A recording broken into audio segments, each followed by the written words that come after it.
तो देखिए स्टूडेंट्स, ये क्वेश्चन है। इस cylinder bar of 100 mm square cross section, इसका क्रॉस सेक्शन देके रखा है एंड ये ला रखे हैं, इसका टोटल इलोंगेशन पूछ रहा है। तो हम इसको प्रिंसिपल ऑफ सुपरपोजिशन से करेंगे सोल्व, बहुत ईजी तरीके से सोल्व हो जाएगा।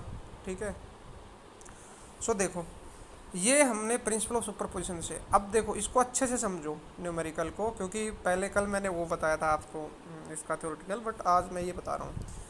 ये अलग अलग कलर से चलेंगे अपन और आराम से समझते हुए चलेंगे। ये है, इस पे 100 लगा हुआ है, आपको राइट हैंड साइड से चलना है, 100 लगा देना है। ठीक है, यहाँ तक कोई दिक्कत नहीं। अब 100 इधर है तो 100 ही इधर लगाना है, क्योंकि नहीं तो ये इधर उधर मूव करने लग जाएगा, समझ रहे हो आप। अगर ज़्यादा फोर्स जिस साइड में रहेगा उधर भग जाएगा अपना जो सेक्शन है। उसके बाद में क्या करना है, एक पर्टिकुलर एक पार्ट का हो गया अपना ना। अब हम क्या करते हैं, दूसरे पार्ट पे चलते हैं और इस फेस को ले गए हम। अब मैंने इसको अलग कलर से कर दिया, देखो ये अब अलग कलर से कर दिया इसको, और यहाँ पे आ गए हम।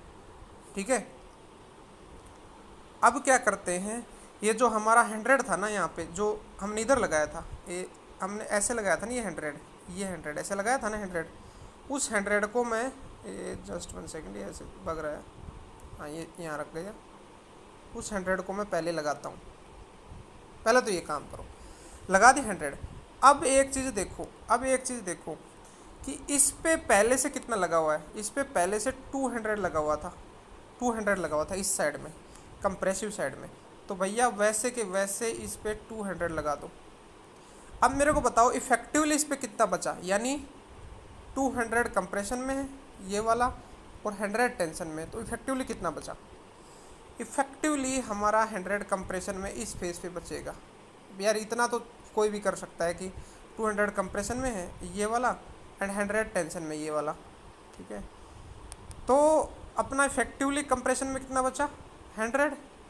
अब क्या करना है अपने को कि जितना इस साइड में है राइट में, उतना का उतना इस साइड में लगा दें 100। ठीक है, हो गया, दो चीज़ों का काम खत्म हो गया अपना, हो गया यहाँ तक आपका। अब क्या करना है, हम चलते हैं थर्ड पे। दो ऑब्जेक्ट हो गए, अब इस पे चलते हैं हम, इस पे, इस प्लेन पे, इस पे चलते हैं।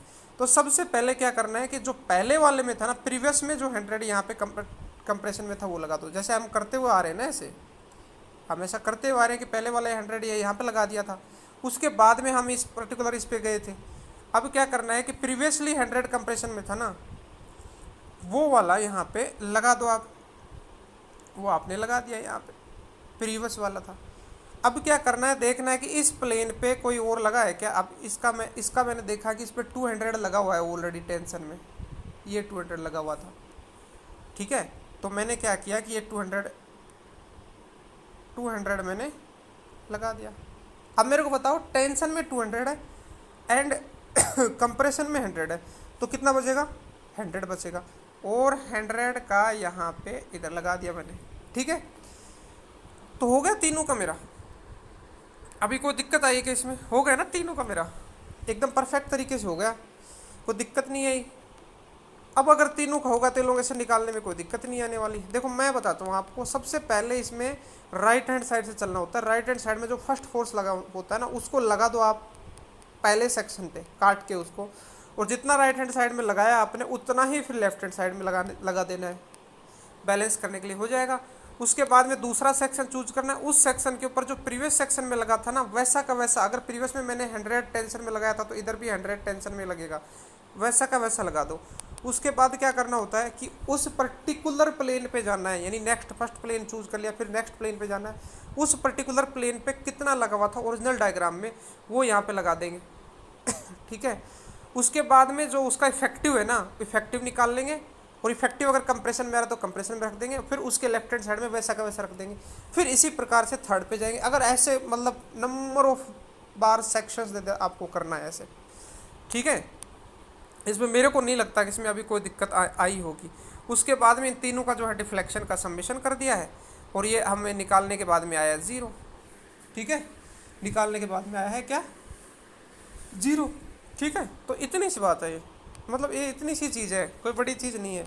अगर आपको अगेन समझना हो तो कमेंट्स में बताना, अदरवाइज मेरे को जहाँ तक लगता है इससे और मैं क्लियरली नहीं बता सकता हूँ। ठीक है ना, अब चलते हैं मैं ये कुछ कुछ न्यूमेरिकल इसलिए उठा रहा हूँ, आप सोच रहे हो कि कुछ कुछ न्यूमेरिकली क्यों उठा रहे हैं। देखो जो न्यूमेरिकल्स में जैसे मान लो थोड़ा सा स्लाइडिंग कंसेप्ट है या मान लो थोड़ा सा कुछ डिफरेंट है, वही उठा रहा हूँ। बाकी जो रिपीटेड है या मतलब हर कोई कर सकता है वो मैंने न्यूमेरिकल नहीं उठाए, ठीक है। अब देखो ये कोई रोड दी है, बार दी है, दोनों साइड से फिक्स कर दी इसने और बीच में एक फोर्स लगा दिया। अब बोल रहा है कि रिएक्शन कितनी जनरेट हो रही है। अब हम क्या करने वाले हैं इसमें, हम इसमें summation of forces equal to zero करने वाले हैं। क्यों भाई? क्योंकि दोनों साइड से फिक्सड है। And summation of deflection equal to zero करने वाले हैं। Summation of deflection equal to zero करने वाले हैं।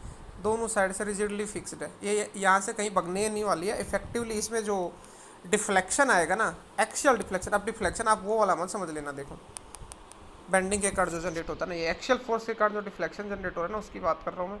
एक्सटेंशन समझ लो आप, वो इफेक्टिवली जीरो रहेगा। अभी देखो तो ये उसका सॉल्यूशन है। सबसे पहले क्या करना होता है कि जो फोर्स लगा होता है ना, फोर्स, उसके अपोजिट डायरेक्शन में रिएक्शन लगा दो। आर ए लगा दी एंड आर भी लगा दी। सबसे पहला यही है, सबसे पहला काम आप यही करोगे। एंड फिर समेशन ऑफ फोर्सेज करोगे। समेशन ऑफ फोर्सेज कर दिया, ये आया R A plus R B, क्योंकि आर ए और आर बी की डायरेक्शन सेम है, और इक्वल टू पी कर दिया उसको, ठीक है। उसके बाद आप एफ बी डी बनाओगे, उसके बाद आप एफ बी डी बनाओगे इसका, उसके बाद आप एफ बी डी बनाओगे। आपने एफ बी डी बनाया, ठीक है, आपने एफ बी डी बनाया और ये टेंशन में, ये टेंशन में, उसके बाद में ये आर बी लिया, ये कंप्रेशन में, ये कंप्रेशन में, बन गया है पेटी। अब कई बच्चे ये बोल रहे होंगे कि इसको प्रिंसिपल ऑफ सुपरपोजिशन से क्यों नहीं कर सकते। यहाँ पे आर ए लिया, फिर आर ए को इधर लगा दिया मैंने, उसके बाद में ये माइनस में पी कर दिया। भाई उससे कैलकुलेशन थोड़ी सी हार्ड हो जाती है, थोड़ी सी डिफिकल्ट हो जाती है। बाकी आप डायरेक्टली ऐसे करोगे तो मतलब बिल्कुल ईजी हो जाती है कैलकुलेशन। इसके लिए मैंने डायरेक्टली ऐसे कर दिया इसको, क्योंकि हमें पता है कि वैसे भी ये आर बी है, ठीक है, ये कंप्रेशन में है, दोनों साइड से दबा रहा है ये, और ये आर ए है। दो सेक्शन के केस में आप ऐसा कर सकते हो विदाउट प्रिंसिपल ऑफ सुपरपोजिशन जो कर रहे थे ना, उसके अलावा। बाकी जैसे मान लो मल्टीपल सेक्शंस दिए हुए हैं तो उनमें आप फिर ऐसे नहीं कर सकते हो, ठीक है, उनमें आप ऐसे डायरेक्टली नहीं कर सकते हो, उनमें फिर principle of superposition he use करना पड़ेगा। अब सेक्शन 1 है, इसमें हमें टेंशन में आर ए लगा हुआ है, इसमें कंप्रेशन में आर बी लगा हुआ है। उसके बाद में समेशन ऑफ डिफ्लेक्शन कर दिया। समेशन ऑफ डिफ्लेक्शन क्या होता है कि इसमें डिफ्लेक्शन, ये एक्सटेंशन होगा, मतलब ये बार खींचेगी, सिंपल सी बात है, बार खींच के मतलब बढ़ेगी, और यहाँ पे जो है बार की जो साइज है घटेगा। तो ये delta L one minus delta L two equal to zero कर दिया। अब इन दोनों को इक्वल, अबे यार ये डेल्टा एल टू इधर चला जाएगा, दोनों इक्वल हो जाएंगे ना। अब ये रख दिया, ये रखने के बाद में हमें पता चला कि R A equal to two R B आ गया, ठीक है, R A equal to R B. अब ये इक्वेशन फर्स्ट एंड ये सेकंड, इन दोनों से आप निकाल लो, आर बी इक्वल टू 40 आ जाएगा और आर ए, तो बस हो गया आंसर अपना। तो ये आपका आंसर आ गया 40। अभी नेक्स्ट क्वेश्चन की तरफ चलते हैं। देखो देखो क्या बोल रहा है कि एक rigid beam of negligible weight ऐसे ऐसे दिया हुआ है, इसने पढ़ लो क्वेश्चन को। उसके बाद में मतलब इफेक्टिवली ये बोल रहा है कि ऐसे है, और ये स्टील के वायर से जुड़ी हुई है, ये कॉपर के वायर से जुड़ी हुई है, ये फोर्स पी है। अब ये बोल रहा है कि इन दोनों, इनके अंदर जो फोर्स है, इसके अंदर फोर्स के अंदर रिलेशन जो पूछ रहा है अपने को, कुछ नहीं है। इसमें क्या करने वाले हम, delta L one is equal to delta L two, क्योंकि ये बार जो है ना बोल रहा है कि सीधी की सीधी रहेगी, रिजिड बार है, देखो हॉरिजॉन्टल पोजीशन में ना, तो इसलिए मैं इसको हॉरिजॉन्टल में ही रखने वाला हूँ, क्योंकि रिजिड बार है, इसमें कोई ऐसे, अब देखो इसने ऐसा नहीं बोला है कि ये बार ऐसे होगी या मतलब डिफ्लेक्टेड होगी, यूँ हो जाएगी, नहीं, रिजिड बार है। तो जैसे पहले यहाँ पे, जैसे पहले यहाँ पे थी वैसे के वैसे यहाँ पे आएगी, अगर यहाँ बढ़ के आई तो ऐसे आ जाएगी ये, ठीक है। तो इसका कुछ सॉल्यूशन बता रहा हूँ मैं आपको, ये इसका सॉल्यूशन है, ये इसका सॉल्यूशन है। Delta L one is equal to delta L two कर दो इस केस में डायरेक्टली। क्यों क्यों करना delta L one is equal to delta L two, देखो मैं बता रहा हूँ क्यों करना होता है, सिंपल कॉमन सेंस है। ये बार कोई रोड है बिल्कुल जो कि मुड़ नहीं सकती, आप कितना भी फोर्स लगाओ, ये बार डिफ्लेक्ट होके चाहिए आप कितना भी डिफ्लेक्ट कर लो, आप इधर आ जाएगी नीचे। तो फिर ये कितना एक्सटेंशन होगा और ये कितना एक्सटेंशन होगा, दोनों का बराबर रहेगा ना भाई, यो दोनों का बराबर रहेगा दोनों का बराबर रहने वाला इसमें। तो हम यही कर रहे हैं बस, इसमें कोई रटने की जरूरत नहीं है, कुछ करने तो समझने की जरूरत है, सिर्फ क्या करने की जरूरत है, सिर्फ समझने की जरूरत है कि ये बार थी, इस बार को हमने एक्सटेंड कर दिया, एक्सटेंड करने के बाद में ये यहाँ पे आ गई, इसका जो डिफ्लेक्शन है वो और इसका जो डिफ्लेक्शन है दोनों बराबर होगा। वही तो कर रहे हैं हम, वही रख रहे हैं बस। और कर क्या रहे हैं, और कर क्या रहे हैं, यहाँ लगा दिया, यहाँ लगा दिया, ठीक है, यहाँ लगा दिया तो ये रिलेशन आ गया, बस ये रिलेशन आ गया तो आंसर कर दिया हमने। बिल्कुल सिंपल है। ईएससी के क्वेश्चंस करा रहा हूँ मैं, these are the ESC questions. उसके बाद फिर ये ईएससी का क्वेश्चन है, ये क्या पूछ रहा है कि ये फलाना दिखाड़ा ये बार है और इसमें जो है ना इतना सा गैप है और इस गैप को भरने के लिए कितना फोर्स लगाऊं। तो कई बच्चे कंफ्यूज हो जाएंगे कि भाई इस मतलब क्या निकाले क्या नहीं निकाले, रिएक्शन निकालना चालू कर देंगे, ये कर देंगे। भाई कुछ नहीं कर रहा, इसमें रिएक्शन तो पूछी नहीं इसने, ना स्ट्रेस पूछा, इसने तो पूछा कि इस गैप को भरने के लिए फोर्स पी कितना चाहिए। तो मेरे को एक बात बताओ आप, जस्ट एक बात बताओ कि ये जो बार है ना, इसको जब मैं खींचूँगा तो खींचने के बाद में सपोज दैट ये बार यहाँ आ गई, तो ये बड़ी वाली जो मोटी बार है ये कहाँ चली जाएगी, ये आगे चली जाएगी। और इसको खींचना कितना है, 0.75 तक ही खींचना है, ठीक है। अब मेरे को एक बात बताओ कि मेरे को डिफ्लेक्शन क्या दोनों का चेक करना चाहिए इसमें? नहीं, क्योंकि इस पे तो कोई फोर्स ही नहीं लगा हुआ है, इस पे तो कोई फोर्स ही नहीं लगा हुआ है। फोर्स तो इस पे लगा हुआ है, ये यहाँ पर रिजिडली फिक्स थी और इस पे फोर्स लगा हुआ है, ये तो जस्ट अटैच्ड है, ये तो जस्ट मूव करेगी, मूवमेंट होगा इसमें। तो समझ रहे हो आप इस बात को? मैं आपको सॉल्यूशन पे लेके चलता हूँ। देखो ये आ गया अपना सॉल्यूशन, ये बार है, ये ऐसे अटैच्ड है एंड ये ऐसे है। अब यहाँ फोर्स पी से मैं खींच रहा हूँ, ये गैप है, ठीक है। अब फोर्स पी से मैं जब खींच रहा हूँ इसको, तो ये बार जो है ना ये एक्सटेंड होगी और इसके साथ साथ ये जुड़ी हुई है, ये जाएगी। तो डिफ्लेक्शन मेरे को इसका चेक करना है। क्यों चेक करना है? क्योंकि फोर्स इस पे लगा हुआ है, क्योंकि फोर्स इस पे लगा हुआ है ना कि इस पे, ठीक है ना। ये तो जस्ट मूव होगी, जैसे मान लो आप समझो इस बात को कि ये कोई चीज़ है और इसको मैं पकड़ के खींच रहा हूँ ऐसे, फोर्स किसी सर्टेन फोर्स से, तो ये एक सर्टेन एक्सटेंड हो जाएगी, बस इतनी सी बढ़ जाएगी, मतलब उसकी जो है लेंथ बढ़ जाएगी। और उसके साथ साथ उसके जो आगे चीज़ जुड़ी हुई है जस्ट वो ऐसे मूव होती रहेगी, इसके अंदर कोई डिफ्लेक्शन नहीं आएगा, क्योंकि ये कहीं पर रिजिडली फिक्स नहीं है, कुछ नहीं है, या इस पर कोई फोर्स इस पर कोई फोर्स ही नहीं लग रहा है। ये तो जस्ट फोर्स तो इस पे लग रहा है, हमारी अंदर वाली बार पे लग रहा है। ये तो जस्ट इसके साथ बेचारी आगे पीछे, अगर मान लो इसको कंप्रेशन करेंगे तो इस साइड में जाएगी, अगर इसको टेंशन करेंगे तो इस साइड में जाएगी, ठीक है। तो इस पर कोई रिएक्शन निकालने का और ये सब निकालना स्टार्ट मत करना, इस पर डायरेक्टली गैप ये 0.75 और पी डायरेक्ट रख दो इसको। और जिसमें लेंथ वगैरह रखो तो इस बार की रखना, बस एरिया वगैरह रखो तो इस बार का रखना। इसी बार का जो डिफ्लेक्शन चेक कर लो बस आप, 0.75 के इक्वल होगा। इस बार को छोड़ दो, इससे कोई मतलब नहीं है, कंफ्यूज करने की की हुई है, ठीक है। अब आ जाओ, फिर आ जाओ। अब ये क्या पूछ रहा है, दोनों साइड से फिक्स कर दी एंड 10 किलोमीटर का बीच में लगा दिया। अब सेम अपना फंडा जो पहले किया हमने कि summation of forces equal to 0, deflection और summation of deflection equal to 0, बस ये लगाना है। ये लगा दिया, summation of forces equal to 0, R A plus R B equal to 0, F B D बना दिया, जो कि एफ बी डी पहले हमने बनाया था, ठीक है ना। और मैंने पहले ऐसा सेम क्वेश्चन हो चुका, उसमें मैंने बताया था कि इसमें प्रिंसिपल ऑफ सुपरपोजिशन से मैं क्यों नहीं जा रहा हूँ, क्योंकि कैलकुलेशन थोड़ी सी वो पड़ती है इससे, इसलिए डायरेक्टली हम इसमें ऐसा कर सकते हैं, मतलब टाइम सेविंग के लिए, और कुछ नहीं है। और वैसे भी ये देखा जाए तो जैसे ये आर ए टेंशन में है,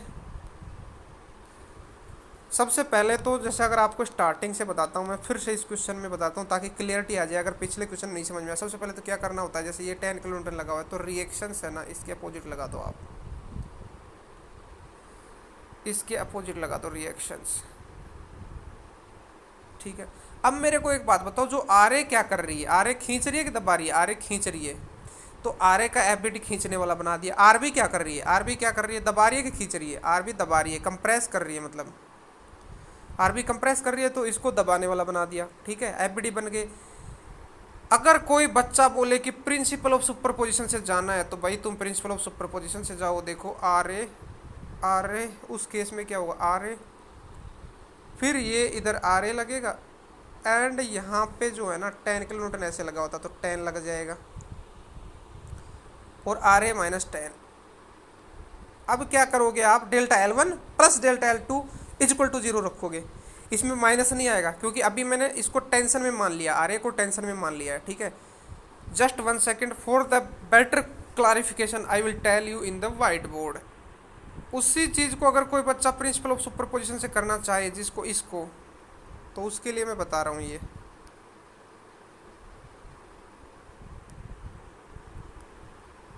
10 लगा दो। आ रहे आ रहे ठीक है। उसके बाद में क्या करोगे, आरे उठा के जो पहले वाला होता है वैसा का वैसा लगा दोगे, और वो इस पे इस पे इस पे इस पे इस पे 10 लगा हुआ है कंप्रेशन में, तो यहाँ पे 10 लगा दो। और क्या हो जाएगा, अगर इसको टेंशन में रखना चाहते हैं हम तो आर ए माइनस 10। ठीक है, अब क्या होगा, आर ए इन दोनों का जो डिफ्लेक्शन होगा ना, delta L1 plus delta L2 is equal to 0 रख दो। एक बात बताओ मुझे, अभी मैंने इसको भी टेंशन में रखा, इसको भी मतलब एक्सटेंशन समझा, क्योंकि इसको मैंने अज्यूम किया कि ये भी एक्सटेंड होगी। ठीक है ना, इसलिए मैंने आर ए माइनस 10 कर दिया। आर ए मैं पॉजिटिव ले रहा था टेंशन में, और कंप्रेशन को नेगेटिव ले रहा हूँ मैं।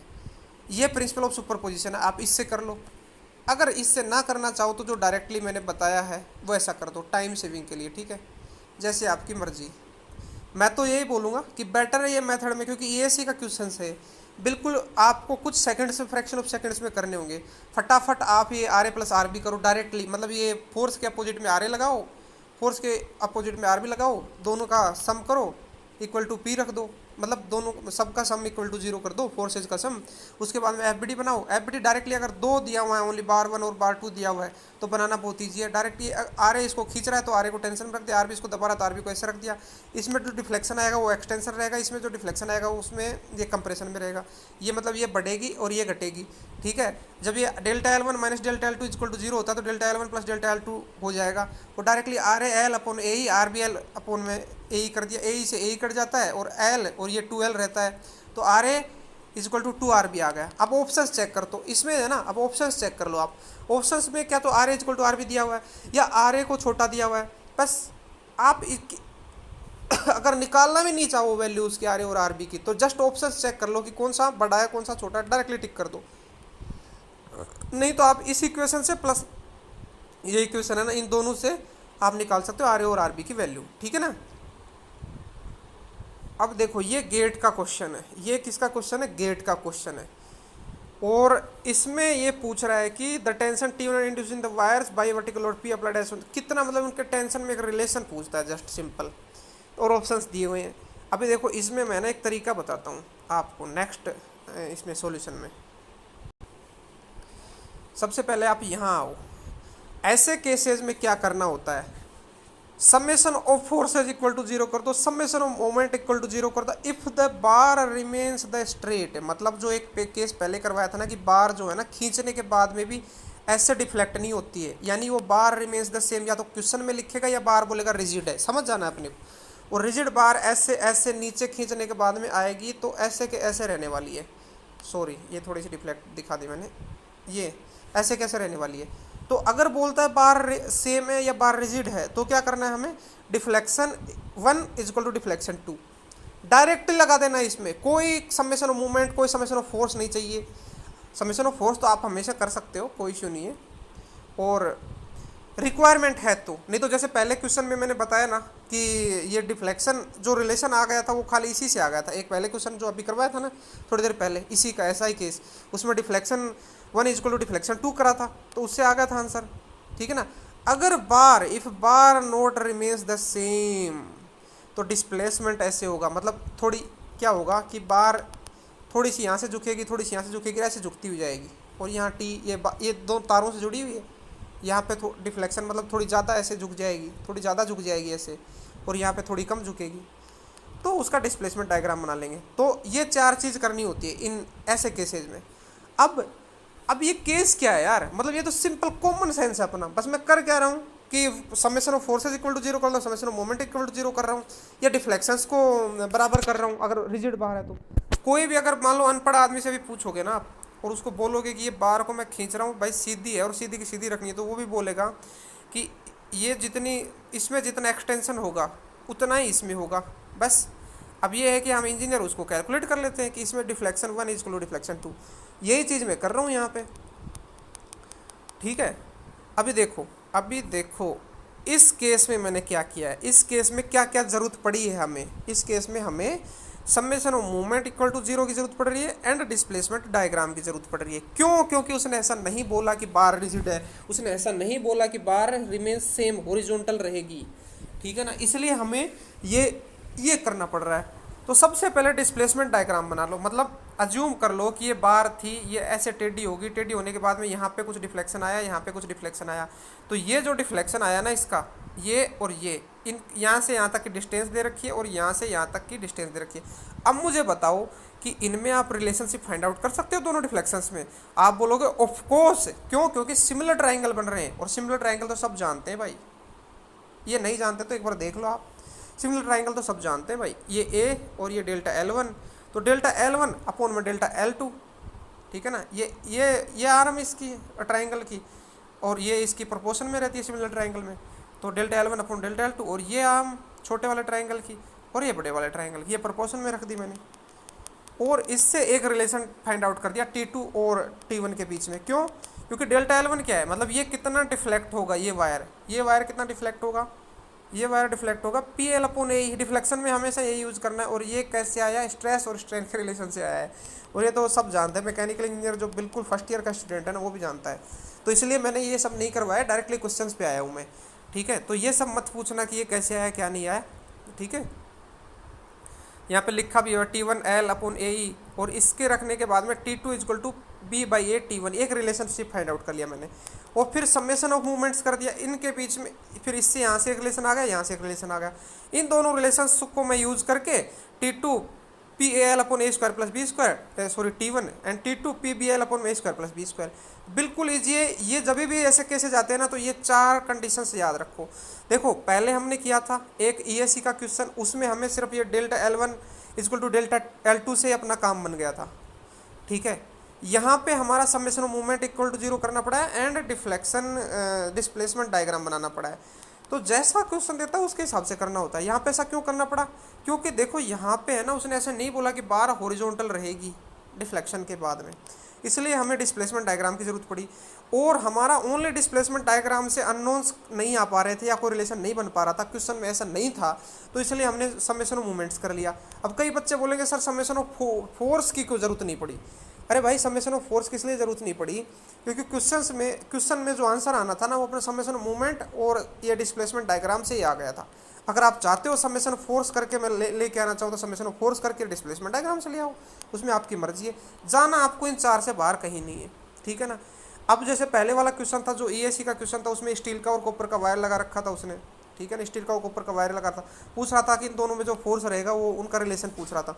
तो उसमें मैं अगर मान लो समेशन ऑफ फोर्स करूँ मूवमेंट करूँ तो मूर्खता होगी ना मेरे लिए, इसलिए मैंने डायरेक्टली ये डिफ्लेक्शन को इक्वल टू जीरो कर दिया, सॉरी दोनों का डिफ्लेक्शन है ना इक्वल कर दिया, क्योंकि बार जो है ना हॉरिजॉन्टल रहेगी और हमेशा मतलब जो हॉरिजॉन्टल अगर रहेगी तो डिफ्लेक्शन इसमें और इसमें जो जनरेट होगा ना वो दोनों का सेम रहेगा, ठीक है। मुझे नहीं लगता कि अभी इसमें कोई दिक्कत है, मुझे नहीं लगता कि इसमें कोई दिक्कत है। यानी मैं बता रहा हूँ आपको, अगर वो क्वेश्चन में ऐसे पूछता है कि ये कोई बार है और ये रिमेन सेम रहती है तो आप डायरेक्टली डिफ्लेक्शन दोनों वायर्स का बराबर कर दो और कुछ ना कुछ आपको रिलेशनशिप उसमें पक्का आ जाएगा। और फिर भी अगर आपका क्वेश्चन नहीं निकल पा रहा है तो आप समेशन ऑफ फोर्स करो, और इससे भी अगर नहीं निकल पा रहा है तो आप क्या करो, उसमें summation of movement equal to zero कर दो। किसी एक पॉइंट के रिस्पेक्ट में मूवमेंट ले लो और summation of movement equal to zero कर दो। इन तीनों से तो पक्का आ जाएगा। फर्स्ट आप यही लगाओ जहाँ हॉरिजॉन्टल बोलता है वो कि रिमेन्स हॉरिजॉन्टल या रिजिड बार, उसके बाद में समेशन ऑफ फोर्स लगाओ, उसके बाद में समेशन ऑफ मूवमेंट लगाओ, ठीक है। अगर ऐसा नहीं है और बोल रहा है कि बार रिमेन सेम नहीं रहती या बार रिजिड नहीं है तो आपको क्या करना है, डिस्प्लेसमेंट डायग्राम बनाना है, डिस्प्लेसमेंट डायग्राम और समेशन ऑफ मूवमेंट कर देना है, ठीक है। और इनसे भी नहीं हो पा रहा है तो फिर समेशन ऑफ फोर्स भी कर सकते हो, ठीक है। तो ये बात है भाई। अगर आपको नेक्स्ट वीडियो चाहिए थर्मल स्ट्रेसेस पे तो आप कमेंट डालो, नहीं तो मुझे नहीं लगता कि मैं कोई वीडियो कंटिन्यू कर पाऊँगा, क्योंकि ना तो कोई व्यूज आ रहा है और ना कोई लाइक्स आते हैं और ना कोई सब्सक्राइबर बढ़ता है। तो इससे बेटर है कि हम स्टॉप करें। और देखो मेरा जो मेन मोटो है ना वो ये है कि मैं ESC और गेट के क्वेश्चंस कराऊं। एंड क्योंकि देखो मैंने गेट की प्रिपरेशन करी है 2 ईयर्स करी है, एंड मेरे एक बार जो है ना 52 नंबर एंड एक बार 64 नंबर आए हैं, ठीक है। और अभी मैं ESC की प्रिपरेशन कर रहा हूँ। तो आप भी चाहते हो, और ये सोम का क्यों करा रहा हूँ मैं, क्योंकि सोम थोड़ी सी स्ट्रोंग है, ठीक है। अगर आप भी चाहते हो कि सोम के ऐसे क्वेश्चंस जो कि थोड़े से डिफिकल्ट हैं, कंसेप्ट जो थोड़े से डिफिकल्ट है, तो हम मिलके उसको सोल्व करेंगे और उनके कंसेप्ट मैं आपको बता सकता हूँ, ठीक है, समझ गए आप। बाकी तो मेरे को लगता नहीं कि बेसिक से कराना चाहिए, क्योंकि दुनिया भर के वीडियो पड़े हैं, दुनिया भर के वीडियो पड़े हैं यूट्यूब के ऊपर बेसिक से कराने के लिए, ठीक है ना। मैं वही करा रहा हूँ जिसमें कोई लॉजिक हो या क्वेश्चंस को फास्ट सोल्व कर सकते हैं, या मान लो कोई डिफिकल्ट कंसेप्ट है, वैसा ही क्वेश्चंस मैं कराने वाला हूँ, ठीक है ना। अगर आप चाहते हो ऐसे ही कोई टॉपिक के ऊपर, तो टॉपिक कमेंट कीजिए, उस पर अपन वीडियो बनाएंगे, ठीक है।